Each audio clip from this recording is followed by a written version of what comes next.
10th August 2025 ಮಧ್ಯದ road ನನಗೆ ಒಂದು ಆಕ್ಸಿಡೆಂಟ್ ಆಗಿತ್ತು. ಹೆಲ್ಮೆಟ್ ಹಾಕೊಂಡು ಗಾಡಿ ಓಡಿಸ್ರಿ ಅಂತ ಒಂದು ರೀಸನ್ ಹೇಳ್ತೀನಿ. ಯಾಕೆ ಹೇಳ್ರಿ, ಎಲ್ಲರೂ ಹೆಲ್ಮೆಟ್ ಹಾಕೊಂಡು ಗಾಡಿ ಓಡಿಸ್ರಿ ಅಂತ ಹೇಳ್ತಾರೆ ಅಂತ. ಮೈನರು ಹೇಳೋಕ್ಕಾಗಲ್ಲ, ಈ ಕಡೆ ಮೇಜರು ಹೇಳೋಕ್ಕಾಗಲ್ಲ. ಒಂದು ಆಕ್ಸಿಡೆಂಟ್ ಆಯಿತು. ಆ ಪ್ಲೇಸ್ ತೋರಿಸ್ತೀನಿ ನಿಮಗೆ, ಇಲ್ಲೇ ಮುಂದೆ ಹೋಗ್ತಾ ಸಿಗುತ್ತೆ. ಇದೇ ಪ್ಲೇಸಲ್ಲೇ ರಾತ್ರಿ ಸುಮಾರು 10 to 10:30 ಅಂದ್ಕೊತೀನಿ. ಲೈಟಾಗಿ ಜಿಟಿ ಮಳೆ ಬರ್ತಿತ್ತು. ಆ ಟೈಮಲ್ಲಿ ನಾನು ಆಫೀಸಿಂದ ರಿಟರ್ನು, ಆ್ಯಕ್ಚುಲಿ ಆಫೀಸಲ್ಲಿ ಗಾಡಿ ಇಟ್ಟಿರ್ತೀನಿ ನಾನು ಊರಿಗೆ ಬರೋಕ್ಕೂ ಮುಂಚೆ. ಆಫೀಸಿಂದ ಗಾಡಿ ತೊಗೊಂಡು ರಿಟರ್ನ್ ರೂಮಿಗೆ ಹೋಗ್ತಿದ್ದೆ. ಹಿಂಗೆ ಸ್ಟ್ರೈಟ್ ಪಾಸ್ ಆಗಬೇಕಾಯ್ತು ನಾನು. ಆ ಕಡೆಯಿಂದ ಒಂದು ಜೋರಾಗೆ ಸ್ಪೀಡಲ್ಲಿ, ಹೆವಿ ಸ್ಪೀಡಲ್ಲಿದ್ದ 2 ವೀಲರ್ ಗಾಡಿ. ನಾನು ಆರಾಮ್ ಮೆಲ್ಲಕ್ಕೆ ಇದ್ದೆ.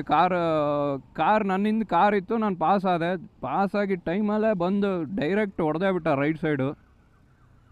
ಅವತ್ತಿದ್ದ ದಿನ ಮರೆಯೋಕ್ಕೆ ಸಾಧ್ಯನೇ ಇಲ್ಲ.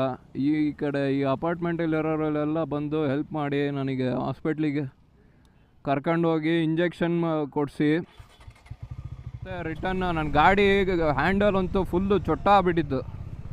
ಮುಂದ್ಗಡೆ ಫೋಕ್ಸ್ ಎಲ್ಲ ಬಂಡಾಗಿ, ಅದೇ ಫೋಕ್ಸಲ್ಲಿ ನಾನು ರಿಟರ್ನ್ ಮತ್ತೆ ರೂಮಿಗೆ ಅದೇ ಗಾಡಿ ಇನ್ನೂ 2 ಕಿಲೋಮೀಟ್ರು 2 to 3 ಕಿಲೋಮೀಟರ್ಸ್ ಇದೆ ಇಲ್ಲಿಂದ. ಅದೇ ಗಾಡಿನೇ ಹೊಡ್ಕೊಂಡು ಹೋಗಿದ್ದೆ. ಬಿದ್ದುಕೂಟ್ಲೆ ನಂದು ಲೋವರ್ ಬ್ಯಾಕ್ ಅಂತೂ ಲಿಟ್ರಲಿ ನನಗೆ ಎದ್ದೇಳೋಕ್ಕಾಗಿಲ್ಲ.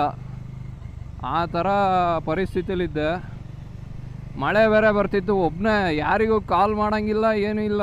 ನಾನು ಇಲ್ಲಿಂದ ಗಾಡಿ ನನ್ನ ರೂಮಿಗೆ ತಗೊಂಡು ಹೋದೆ. ನಮ್ಮ ಅಂಕಲ್ಲು ಕ್ಯಾಬ್ ಮಾಡ್ಕೊಂಡು ನೀನು ನೆಲಮಂಗಲ ಮಠ ಬಾ ಅಂತ ಹೇಳಿದ್ರು. ನಾನು ಈ ಲಗೇಜೆಲ್ಲ ತಗೊಂಡೋಗಿ ಆ ಲೋವರ್ ಬ್ಯಾಕ್ ಅಂತೂ ಕಾಲಿಟ್ಟರೆ ಲೋವರ್ ಬ್ಯಾಕ್ ನೋವ್ತೈತಿ. ಒಂದು ಕಾಲು ಹೆಜ್ಜೆ ಇಡೋಕ್ಕಾಗ್ತಿಲ್ಲ.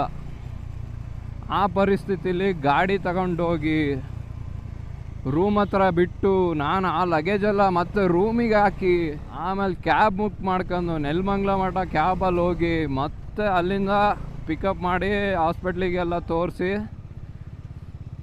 ಸದ್ಯ ದೇವ್ರದಿಂದ ಮೇಜರ್ ಇಂಜುರಿ, ಬೋನಿಗೇನು ಹೊಡ್ತಾ ಬಿದ್ದಿರಲಿಲ್ಲ. ಸ್ವಲ್ಪ ಮಸಲ್ ಟೇರ್ ಆಗಿ ಮಸಲ್ಗೆ ಹೊಡ್ತಾ ಬಿದ್ದಿತ್ತು. ಸೊ 1 month ನಾನು ಬೆಡ್ ರೆಸ್ಟಲ್ಲಿದ್ದೆ. ಆ ಕಡೆ ಈ ಕಡೆ ಒಳ್ಳಾಡೋಕ್ಕಾಗಲ್ಲ, ಆ ಥರ ನೋವು. ಅವತ್ತು ನನಗೆ ಬಚಾವ್ ಮಾಡಿದ್ದೆ ಹೆಲ್ಮೆಟ್ ಇಲ್ಲ ಅಂದಿದ್ರೆ ತಲೆಗೆ ಹೆವಿ ಇಂಪ್ಯಾಕ್ಟ್ ಆಗೋದು.